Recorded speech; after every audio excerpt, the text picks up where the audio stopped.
Halo guys. Perkenalkan, kami dari kelas FTIE Majapahit. Perkenalkan, nama saya Ika Eka Surya Pratama. Saya Alfa Justin Immanuel Manik.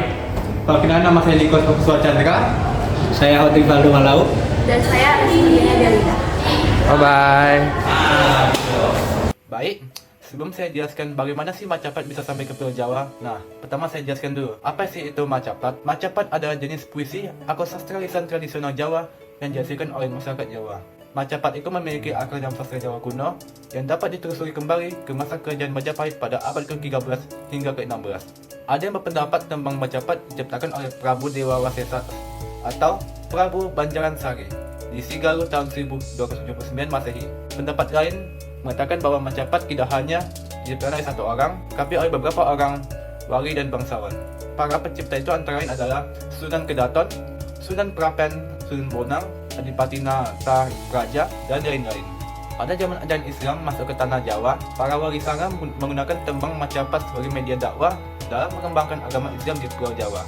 Syair-syair terkandung di dalam Al-Quran. Sebagai contoh, dalam Al-Quran terdapat ayat yang berbunyi Kullu nafsin dha'iqatul maut, artinya setiap jiwa pasti akan mati, yang dituangkan dalam Majapahit Megatru yang berarti berpisahnya antara roh dan tubuh manusia.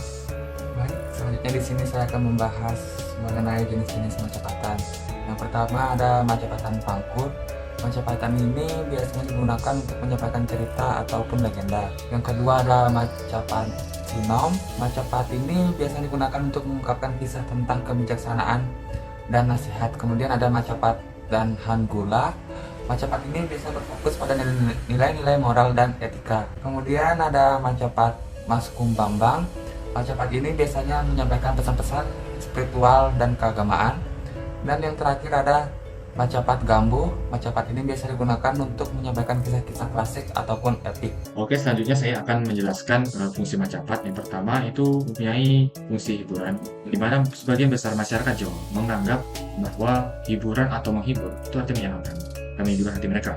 Sehingga masyarakat Jawa ini menganggap Majapahit ini sebagai pertunjukan yang dapat memberikan hiburan, yang membuat mereka terasa santai di hati, sehingga untuk sementara waktu mereka dapat menghilangkan rasa penat, letih lelah, kesedihan, kekesalan saat bekerja, atau sekedar melepaskan lelah di kala duka lara. Yang kedua, Majapahit ini mempunyai nilai estetis, di mana masyarakat Jawa ini menganggap Majapahit ini mampu memberikan hiburan, kepuasan, kenikmatan, dan bahagia batin ketika kata itu dipataskan atau didengarkan, sehingga masyarakat dapat menikmati nilai-nilai keindahan yang terkandung dalam karya Majapahit tersebut. Sekarang saya akan menjelaskan filosofi mengenai tembang Japat. Setiap tembang memiliki makna tersendiri yang terkandung dalamnya. Tembang tersebut menceritakan awal kehidupan, kelahiran manusia, hingga pada akhirnya kembali kepada Sang Pencipta yang bisa kita sebut daur hidup manusia. Tembang Majapahit sendiri memiliki 11 filosofi. Yang pertama, yaitu tembang mijil. Mijil yang berarti keluar.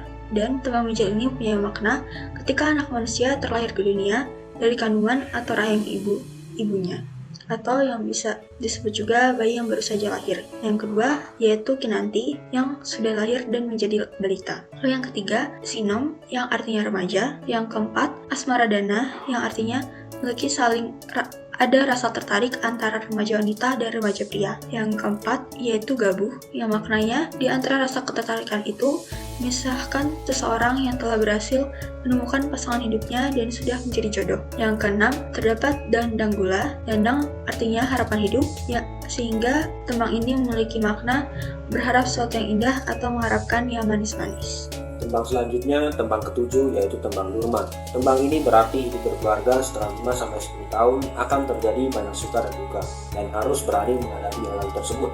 Tembang ke-8, tembang Pangkur.